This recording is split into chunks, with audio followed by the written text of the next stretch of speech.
നമ്മൾ കൊയ്യും വയലെല്ലാം നമ്മുടേതാകും പൈങ്കിളിയെ.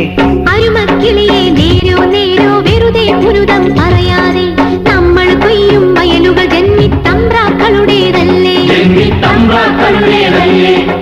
അല്ലെന്നേ അല്ലെന്നേ അല്ലല്ലല്ലെന്നേ അല്ലെന്നേ അല്ലെന്നേ അല്ലല്ലല്ലെന്നേ. നമ്മൾ കൊയ്യും വയലെല്ലാം നമ്മുടേതാകും പൈങ്കിളിയെ. അരുമക്കിളിയെ നേരോ നേരോ വെറുതെ പുരുതം പറയാതെ